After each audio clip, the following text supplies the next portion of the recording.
Ji welcome see you in PG Point. तो देखिए, एक क्लास आपकी शाम को 4 बजे वीएस की होती है, एक आपकी रात्रि 9 बजे तकनीकी परिप्रेक्ष्य की क्लास हो रही है आपकी थ्योरेटिकल, एक क्लास आपकी शाम को 7 बजे एमसीक्यूज की होती है। बाकी पीडीएफ के लिए आप हमारे टेलीग्राम चैनल से जुड़ सकते हैं पीजी पॉइंट, और जो आपकी इंपॉर्टेंट सारी पीडीएफ है वो आपको पीजी पॉइंट एप्लीकेशन पे मिल जाएगी, है ना। आपका पेड कोर्स ऑलरेडी लॉन्च है चैनल पे, आप पेड कोर्सेज के सेक्शन में जा करके देख सकते हैं। BEd second semester CSGMU specially अगर मैं बात करूँ तो, ठीक है। बाकी के लिए सबके लिए ये क्वेश्चन इंपॉर्टेंट है, चाहे वो आप किसी भी यूनिवर्सिटी के छात्र एवं छात्राएं हों। आइए शुरू करते हैं आज का आपका टॉपिक, जो आपका क्या है, पर्यावरण। पर्यावरण से संबंधित कुछ MCQs हम लोग करेंगे आज, ठीक है। तो देखिए, आपकी पहला क्वेश्चन है कि व्यक्ति के वंशानुक्रम के अतिरिक्त वह सब कुछ पर्यावरण माना जाता है जो उसे प्रभावित करता है। ये आपको किसने बात कही थी? तो ये बात कही थी आपके CC पार्क ने, रोशे ने, अंश टेसी ने, या फिर इनमें से कोई नहीं। तो करेक्ट आंसर हो जाएगा आपका अंश टेसी ने कही थी। नेक्स्ट है आपका, देखो, डॉरेन निमर ने पर्यावरण के कारकों को वर्गीकृत किया था 7 कारकों में, 9 कारकों में, 8 कारकों में, या फिर 3 कारकों में। तो फिर यहाँ पर करेक्ट आंसर हो जाएगा, देखो ऑप्शन ए, जो बच्चे कह रहे हैं उनका एकदम सही हो जाएगा। जो आपके डॉरेन निमर थे, इन्होंने पर्यावरण के कारकों को वर्गीकृत किया था, 7 कारकों में वर्गीकृत किया था। मनुष्य एक विशेष स्थान पर विशेष समय पर जिन संपूर्ण परिस्थितियों से घिरा है उसे पर्यावरण कहते हैं। ये किसका कथन था? CC पार्क का था, अंस्टेसी का था, AG टॉर्सले का था, या फिर इनमें से कोई नहीं। तो प्रश्न संख्या 3 का आपका यहाँ पर करेक्ट आंसर क्या हो जाएगा? एक बार आप लोग फटाफट से सेशन को लाइक कर दीजिए। अगर अभी तक आपने सेशन को शेयर नहीं किया है तो अपने दोस्तों तक ज़रूर से ज़रूर शेयर कर दीजिए। It's my humble request to you all. तो करेक्ट आंसर हो जाएगा आपको यहाँ पे क्वेश्चन नंबर 3 का, जो बच्चे कह रहे हैं ऑप्शन ए, CC पार्क, उनका एकदम सही हो जाएगा। प्रश्न संख्या 4 बताइए क्या होगा आपका यहाँ पर करेक्ट आंसर।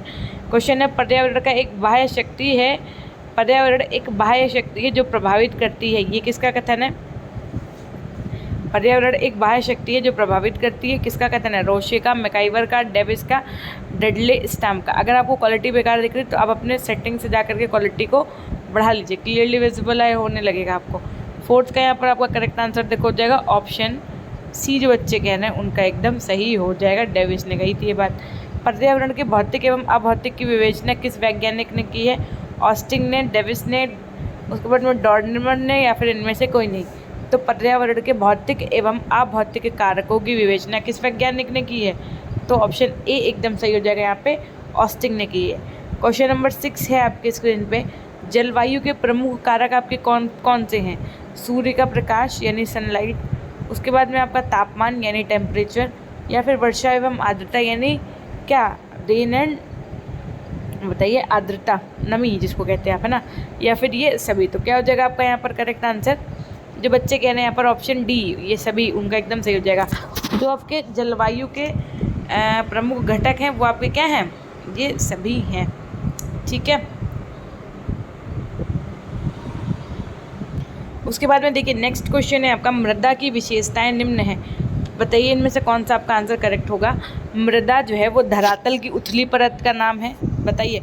मृदा की विशेषताएं पूछा है आपसे कि मृदा जो है वो धरातल की उथली परत को नाम दिया जाता है, या फिर मृदा में ही पौधों के लिए पोषक तत्व प्राप्त होते हैं, या फिर मृदा की रासायनिक संरचना में नाइट्रोजन, कार्बन एवं जल होता है, या फिर उपर्युक्त सभी। इनमें से मृदा की विशेषताएं जो हैं वो निम्न है। तो यहाँ पर आपका करेक्ट आंसर क्या हो जाएगा, बताइए।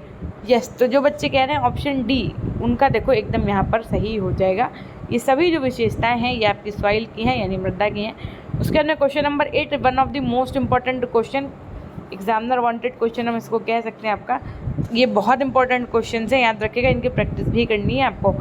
प्रैक्टिकल प्लांट इकोलॉजी पुस्तक किसकी रचित है, किसके द्वारा रचित है? प्रैक्टिकल प्लांट इकोलॉजी, AG टॉर्सले के द्वारा, CC पार्क के द्वारा, या फिर ऑस्टेसी के द्वारा, या फिर इनमें से कोई नहीं। प्रैक्टिकल प्लांट इकोलॉजी पुस्तक किसकी रचना है? तो यहाँ पर आपका करेक्ट आंसर हो जाएगा, देखो ऑप्शन ए, जो बच्चे कह रहे हैं AG टॉर्सले के द्वारा लिखी गई है प्रैक्टिकल प्लांट इकोलॉजी, उनका एकदम सही होगा। क्वेश्चन नंबर 9 है आपका, प्रभावकारी दशाओं का वह संपूर्ण योग जिसमें जीव रहते हैं पर्यावरण कहलाता है। ये कथन किसका है, बताइए। CC पार्क का है, डेविस का है, AG टॉर्सले का है, या फिर मैकाइवर का है। प्रश्न संख्या 9 आपकी स्क्रीन पे, फटाफट से करेंगे हम लोग ये क्लास। बताइए क्या होगा यहाँ पर आपका करेक्ट आंसर। यस, तो जो बच्चे कह रहे हैं ऑप्शन बी उनका एकदम सही हो जाएगा। एजी टॉसले के द्वारा ये बात कही गई है। क्या कहा गया है कि प्रभावकारी दशाओं का वह संपूर्ण योग जिसमें जीव रहते हैं, है ना, वो क्या कहलाता है आपका? पर्यावरण कहलाता है। ये बात किसने कही थी? एजी टॉसले ने कही थी। क्वेश्चन नंबर, उसके बाद में देखो वो 9 क्वेश्चन आपके कंप्लीट हो गए, याद रखिएगा। अब हम लोग फिर आगे करेंगे क्वेश्चन नंबर 1 से। ये आपके नेक्स्ट चैप्टर के क्वेश्चन है। शिक्षा के व्यापक अर्थ में वे सभी प्रभाव आ जाते हैं जो व्यक्ति के जन्म से लेकर मृत्यु पर्यंत प्रभावित करते रहते हैं। ये किसका कथन है? डम्बल का, हर्बर्ट का, थॉमसन का या फिर ड्रेवर का? बताइए। तो देखो यहाँ पर आपका करेक्ट आंसर हो जाएगा, क्वेश्चन नंबर के साथ में आंसर करिए। ऑप्शन ए जो बच्चे कह रहे हैं उनका एकदम सही हो जाएगा, डम्बल। ठीक है, क्वेश्चन नंबर 2 बताइए फिर यहाँ पर पर्यावरण शिक्षा का महत्व क्या है? बौद्धिक विकास, जीवन की गुणवत्ता का विकास, शारीरिक विकास या फिर ये सभी। एक बार आप लोग इन MCQs की PDF के लिए हमारे PG Point एप्लीकेशन को इंस्टॉल कर लीजिए, और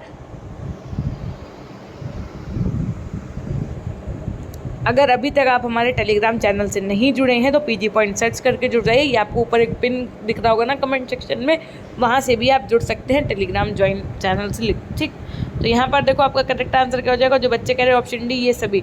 तो पर्यावरण शिक्षा का महत्व क्या है? बौद्धिक की भी बच्चे का विकास हो, शारीरिक भी विकास हो और जीवन की गुणवत्ता का भी विकास हो। क्वेश्चन नंबर 3 देखिए क्या है कि उद्देश्य के निर्धारण के समय किन बातों का ध्यान रखा जाता है? जब आप अपना गोल डिसाइड कर रहे हो तो किन बातों का ध्यान रखा जाता है? अवबोध का, ज्ञान उपयोग का, विश्लेषण का या फिर ये सभी? प्रश्न संख्या 3 क्या होगा करेक्ट आंसर? बताइए फटाफट से। और हाँ, एक चीज़ और, जो बच्चे अगर आपको किसी चीज़ को लेकर के कोई कन्फ्यूज़न है और अगर हम आपका उसका रिप्लाई अभी नहीं कर पा रहे हैं तो उसका जवाब आप हमसे पूछ सकते हैं। वही क्वेश्चन, वही सेम चीज़ कमेंट सेक्शन के माध्यम से। कमेंट सेक्शन आपको इसीलिए दिया होता है, यहाँ नहीं, लाइव चैट में नहीं पूछना है आपको, कमेंट सेक्शन में पूछना है। ठीक है, वही चीज़ आप कमेंट सेक्शन में लिख दीजिए, मैं आपको आपके प्रश्न का उत्तर दे दूँगी। उद्देश्य का निर्धारण करते समय किन बातों का ध्यान रखना चाहिए? तो ऑप्शन डी एकदम सही हो जाएगा। चाहे आपका अवबोध हो, चाहे विश्लेषण हो, चाहे ज्ञान उपयोग हो, इन सभी का ध्यान रखना चाहिए। प्रश्न संख्या 4 क्या होगा बताइए? शिक्षा शब्द की उत्पत्ति किससे हुई थी? लैटिन से हुई थी, ग्रीक से हुई थी, यूनानी से हुई थी या फिर इनमें से कोई नहीं? बहुत ही इंपॉर्टेंट शब्द, अगर आपसे पूछा जाए कि शिक्षा शब्द किस से बना है तो शिक्षा शब्द आपका शिक्ष धातु से बना है। और अब बताओ ज़रा, शिक्षा शब्द की उत्पत्ति किससे हुई? ये है आपका क्वेश्चन। यूनानी से हुई है, लैटिन से हुई है, ग्रीक से हुई है? तो करेक्ट आंसर क्या हो जाएगा आपका? ऑप्शन ए, शिक्षा शब्द की उत्पत्ति आपका कहाँ से हुई है? तो लैटिन भाषा से हुई है। क्वेश्चन नंबर 5 बताइए, शिक्षा अच्छे नैतिक आचरण के विकास का नाम है। ये बात किसने कही थी आपके? हर्बर्ट ने कही थी, थॉमसन ने कही थी, जॉन डीवी ने कही थी या फिर इनमें से कोई नहीं? प्रश्न संख्या 5 का आप एकदम करेक्ट आंसर बताइए क्या होगा? क्वेश्चन नंबर 5, शिक्षा अच्छे नैतिक आचरण के विकास का नाम है। हर्बर्ट, जॉन डीवी, थॉमसन या फिर इनमें से कोई नहीं? प्रश्न संख्या 5। देखो यहाँ पर आपका करेक्ट आंसर हो जाएगा ऑप्शन ए, जो बच्चे कह रहे हैं हर्बर्ट, उनका एकदम सही हो जाएगा। हर्बर्ट में क्या कहा था आपका? शिक्षा अच्छे नैतिक आचरण के विकास का नाम है। क्वेश्चन नंबर 6 है आपका कि पर्यावरण शिक्षा एक प्रक्रिया है जिसके द्वारा मनुष्य की पर्यावरण के प्रति जागरूकता, ज्ञान, कौशलों, अभिवृत्तियों तथा मूल्यों को विकसित किया जाता है जिससे पर्यावरण का सुधार किया जा सके। ये कथन किसका है? मिश्र का है, हर्बर्ट का है, जॉन ड्यूवी का है या फिर इनमें से कोई नहीं? प्रश्न संख्या 6 आपकी स्क्रीन पर, ये कथन किसने कहा था बताइए फटाफट से। एक बार it's my humble request to you कि जब जितना हो सके आप लोग सेशन को ज़्यादा से ज़्यादा लाइक कर दीजिए यदि आप पहली बार आए हैं चैनल पर, और अगर अभी तक चैनल को सब्सक्राइब नहीं किया है, चैनल को सब्सक्राइब करके बेल आइकन ज़रूर हिट कर दीजिएगा जिससे आपको आने वाले वीडियोस का लेटेस्ट नोटिफिकेशन स्क्रीन पर मिल जाए। बाकी चैनल CSGMU के लिए ही नहीं, अपितु आप किसी भी यूनिवर्सिटी के छात्र एवं छात्राएं हो, प्लेलिस्ट आपकी बनी रखी है। बस ये होता है कि किसी में भाई पर्यावरण फर्स्ट सेमेस्टर में पढ़ाया जा रहा, किसी के में सेकंड सेमेस्टर में पढ़ाया जा रहा है, किसी यूनिवर्सिटी में थर्ड सेमेस्टर में पढ़ाया जा रहा है, लेकिन टॉपिक्स तो वही हैं, चैप्टर्स तो वही हैं, तो आप कहीं से भी पढ़ सकते हैं ना। तो 6 का यहाँ पर आपका करेक्ट आंसर हो जाएगा। जो बच्चे कह रहे हैं ऑप्शन ए उनका एकदम सही हो जाएगा, मिश्र ने कहा था। पर्यावरण शिक्षा का महत्व क्या होता है पूछा गया। देखो, व्यावसायिक ज्ञान में वृद्धि होती है उससे, शारीरिक विकास हेतु होता है, बौद्धिक विकास हेतु होता है या फिर ये सभी? प्रश्न संख्या 7 आपके स्क्रीन पर बताइए, पर्यावरण शिक्षा का महत्व क्या होता है। हाँ, तो एक बार जिन बच्चों ने सेशन लाइक नहीं किया भाई जल्दी से लाइक कर दीजिए आप लोग, कोई रुकावट नहीं आनी चाहिए लाइक करने में। और क्या बात है भाई, शेयर नहीं किया जा रहा है, कह दो अरे मैम उसके ज़्यादा नंबर आ गए, तो हमने कहा किसी के ज़्यादा नंबर नहीं आएंगे। ज्ञान बांटने से ज्ञान बढ़ता है, ये सोच के दिमाग में रखो हमेशा, और सेशन को शेयर कर दो। वो आए या ना आए वो उनकी मर्जी, लेकिन आपने तो अपना कर्तव्य पूरा निभा दिया ना। कल को अगर वो कह देगा यार भाई तुम्हारे ज़्यादा नंबर हमको बताए नहीं, कब पढ़ाई करते, करेगा यार भेजा तो था लेकिन तुमको दे नहीं आते थे, कम से कम आपके पास शब्द तो होंगे कहने के लिए, है ना। तो क्वेश्चन नंबर 7 का देखो करेक्ट आंसर हो जाएगा ऑप्शन डी। जो बच्चे कह रहे हैं ऑप्शन डी उनका एकदम सही हो जाएगा कि पर्यावरण शिक्षा का महत्व होता है व्यावसायिक ज्ञान में वृद्धि करने में भी, शारीरिक विकास हेतु भी होता है और बौद्धिक विकास हेतु भी होता है। ये सभी आपका करेक्ट आंसर हो जाएगा। इसी के साथ में चलेंगे नेक्स्ट क्वेश्चन की तरफ, क्वेश्चन नंबर 8। अब देखो कितने क्वेश्चन हो गए यहाँ से आपके 9 क्वेश्चन प्लस 7 क्वेश्चन, ठीक 16 क्वेश्चन आप कर चुके हैं। नेक्स्ट चलेंगे फिर से आपका जो नेक्स्ट चैप्टर है उसके क्वेश्चन है पारिस्थितिकी वाला यानी इकोलॉजिकल सिस्टम वाला, इकोलॉजी वाला। पारिस्थितिकी तंत्र की विशेषता है, बताइए क्या है कि ये प्राकृतिक संसाधन होते हैं, इसका क्षेत्रीय आयाम होता है, या फिर यह एक विवृत तंत्र होता है, या फिर ये सभी। क्या होगा क्वेश्चन नंबर फर्स्ट का करेक्ट आंसर? याद रखिएगा ऐसे क्या है कि चैप्टर वाइज क्वेश्चन करा रहे हैं ना, तो इसलिए 1 2 1 2 करके आ रहा है, तो ये मैं सोचिएगा पहले 9 क्वेश्चन हुए फिर 7 क्वेश्चन हुए, अभी ये आपके क्वेश्चन चल रहे हैं, ठीक है। और अल्टीमेटली देखा जाए तो ये आपका क्वेश्चन नंबर कौन सा हो जाएगा? 17 हो जाएगा। आप लेकिन जो क्वेश्चन नंबर पढ़ाओ उसके अकॉर्डिंग ही आंसर करिए, ठीक है। तो पारिस्थितिकी तंत्र की विशेषता क्या होती है आपकी? यस, तो जो बच्चे कह रहे हैं ऑप्शन ए उनका एकदम सही हो जाएगा, डी वाले गलत हो भाई।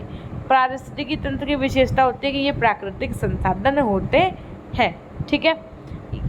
नेक्स्ट देखिए ज़रा, अजीवीय संगठक किससे बनते हैं? जो आपके अजीवीय संगठक होते हैं वो किससे बनते हैं? भौतिक वातावरण से, कार्बनिक से, वातावरणीय से, या फिर इनमें से कोई नहीं। प्रश्न संख्या 2 यहाँ पर आपका करेक्ट आंसर क्या हो जाएगा? देखो इन क्वेश्चंस का रिवीजन बहुत ज़रूरी है ना। तो क्वेश्चन नंबर 2 का आपका यहाँ पर करेक्ट आंसर हो जाएगा। यहाँ पर जो बच्चे कह रहे हैं ऑप्शन ए उनका एकदम सही हो जाएगा कि अजीवीय संगठक किससे बनते हैं? तो भौतिक वातावरण से बनते हैं। उत्पादक, उपभोक्ता एवं अपघटक जीव तीनों ही मिलकर होते हैं। क्या होते हैं?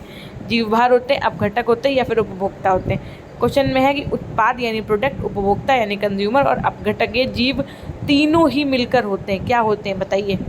तो यहाँ पर आपका करेक्ट आंसर क्या हो जाएगा? जल्दी से बताओ भाई, एक बार फटाफट से सेशन को लाइक कर दो कि बार बार कहूँ मैं। और हाँ, आप लोग वीडियो पे कमेंट्स नहीं कर रहे हैं आजकल, क्या बात है? कमेंट्स नहीं प्राप्त हो रहे हैं, केवल कुछ ही बच्चे ऐसे जैसे इसका कभी कभी स्काईफॉल, डॉन प्रजापति का तो हमेशा ही कमेंट प्राप्त होता है, लेकिन कुछ बच्चे रेगुलर हैं, कुछ जो हैं वो नहीं भेजते कमेंट। क्या बात है भाई? तो करेक्ट आंसर हो जाएगा ऑप्शन 3 का, ऑप्शन ए। जो बच्चे कह रहे हैं जीवभार, जीवभार के अंतर्गत आपके उत्पादक, उपभोक्ता और अपघटक तीनों ही मिलकर होते हैं। नेक्स्ट क्वेश्चन है आपका क्वेश्चन नंबर 4 है प्राथमिक उपभोक्ता कौन है? अब देखो यहाँ पर पूछा गया प्राथमिक उपभोक्ता पूछा गया, बताओ शेर, चील या फिर पालक। प्राथमिक उपभोक्ता पूछा गया, बहुत ध्यान से क्वेश्चन करिएगा। प्रश्न संख्या 4 क्या होगा करेक्ट आंसर आपका? यहाँ पे 20 नंबर का क्वेश्चन है अल्टीमेटली अगर देखा जाए तो यहाँ पर आपका करेक्ट आंसर हो जाएगा ऑप्शन बी। जो बच्चे कह रहे पालक। प्राथमिक उपभोक्ता के अंदर घास वास पढ़ा था ना आपने, वही तो है ये पालक। क्वेश्चन नंबर 20 हो गए आपके पूरे यहाँ से कंप्लीट, ठीक है। क्वेश्चन नंबर 5 देखो ज़रा। अब यहाँ पर पूछा गया सूक्ष्म जीव या लघु उपभोक्ता की श्रेणी में कौन सम्मिलित होता है? कवक, जीवाणु, दोनों, या इनमें से कोई नहीं। प्रश्न संख्या 5 बताइए क्या होगा करेक्ट आंसर भाई? यस, तो जो बच्चे कह रहे हैं देखो ऑप्शन सी उनका एकदम सही हो जाएगा। कवक और जीवाणु ये दोनों आपके सूक्ष्म जीवी बोल लो, ये लघु उपभोक्ता की श्रेणी में सम्मिलित हैं। क्वेश्चन नंबर 6 बताइए जरा, पारिस्थितिकी तंत्र का प्रतिपादन किसने किया था?